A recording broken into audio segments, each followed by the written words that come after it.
Hi everyone, I'm so glad you're here. Today I have a pantry update for you and a great tip to help you get more zucchini from your plants. And I'll show you what we're making for dinner and how we're giving a regular movie night a fun twist.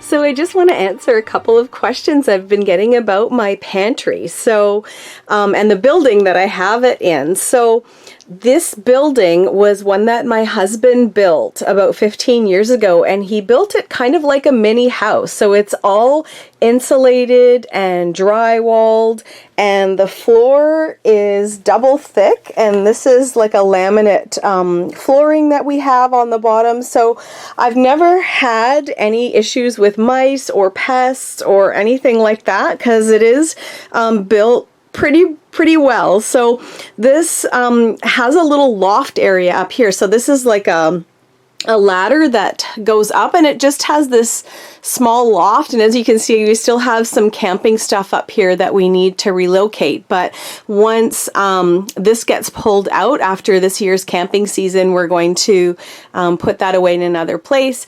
And then I'll have this area up here as well to store other stuff. And then as you can see here, I've added some olive oil storage, and then I've added a couple extra tubs here. So this is all of my powdered milk, which we use regularly. So that's really good. And then I've also stored some big bags of baking soda.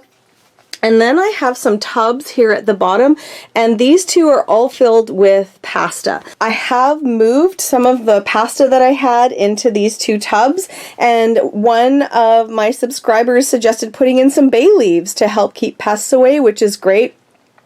I may end up moving the pasta into Mylar bags. I'm not entirely sure, but we'll see, because the pasta doesn't expire for several years, so I have lots of time to think about what I want to do with it, if anything.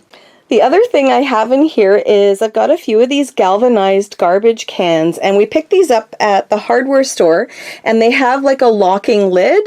And what I have in here is just Mylar bags filled with rice and oats and that kind of stuff. So if you keep your food in a garage or someplace where you are prone to pests or mice or whatever, these galvanized cans are a really good solution, because then nothing can chew through them. And then same thing over here. These are some beans that I purchased a few weeks ago, and I just put them in boxes here. And sometimes what I'll do is I'll just buy stuff and put it in here and then repackage it later when I have more time. So they're going to sit in the box for now, but when I have more time, then I can actually package them up into like a better longer term storage solution. And I have a thermometer in here, and it's just sitting at about 60 degrees, which is just perfect.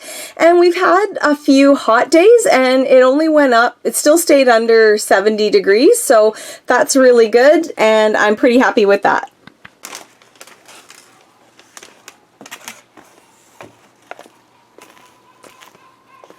So I want to show you something that happened with some of the oats that I packaged up last week. So I put some oats in this bag and oats in these bags, and I used 300cc oxygen absorbers, and I put 2 of them in each bag, which is the amount that you would need for a 2-gallon size. So that would be 600 cc's for 2 gallons. And just because you put them in doesn't mean they always work. So as you can see, this one, the air has like sucked out of it, and the bag has like stuck to the product, so you know that the air has been sucked out. And these ones, they didn't. So you can see there's still quite a bit of air in there.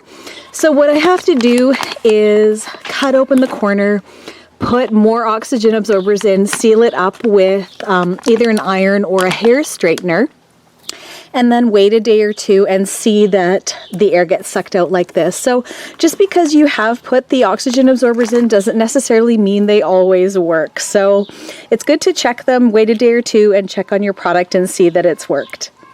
And I just want to show you how great my zucchini plants are doing. They are growing so big and healthy. I did put in lots of compost this year. And if I peek in here, look at this. They're already starting, which is great. I've got about 6 of them on the go that should be ready probably in the next 3 or 4 days. And luckily for me, I have an old Italian recipe that I use to preserve them. So the more, the better.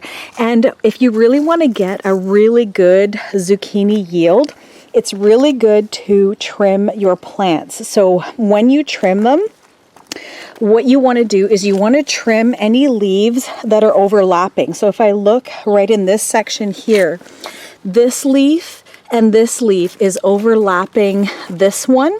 So what I want to do is actually just cut this leaf off, because what we want to do is just maximize the sun hitting all of the leaves. So any leaves that are overlapping, you just want to trim away the ones that are underneath, and what will happen is you'll get new shoots growing and more zucchini. So we're trying to do ordinary things in extraordinary ways, and an ordinary thing for us would be to have a movie night.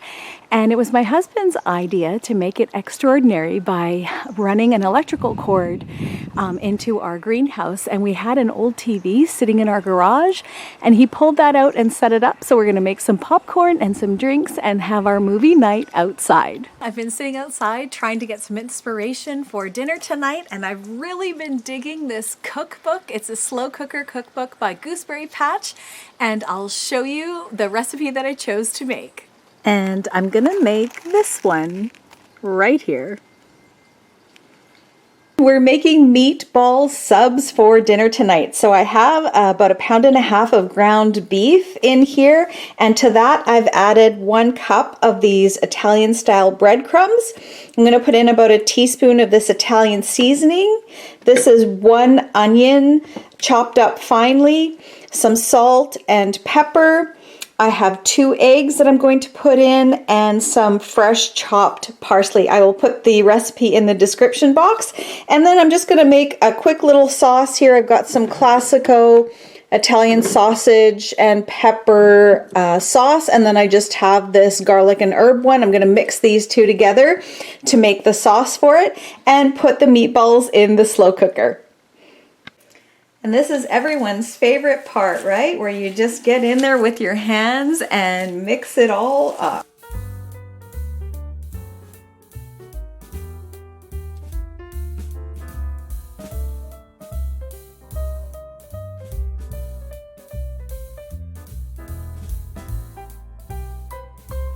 Here's our meatballs all done. So now all we're gonna do is put them in our slow cooker and pour our sauces on the top, and I'm gonna add a little bit of garlic.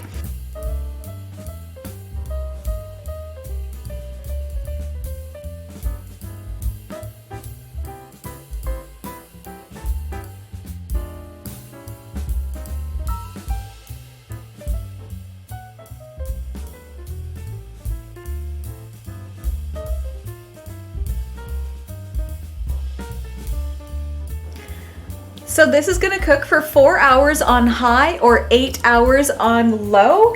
And I just picked up some of these sub buns, and we're gonna toast these up and put a few meatballs on each and cover it in the sauce. And that is gonna be a delicious sub sandwich for dinner.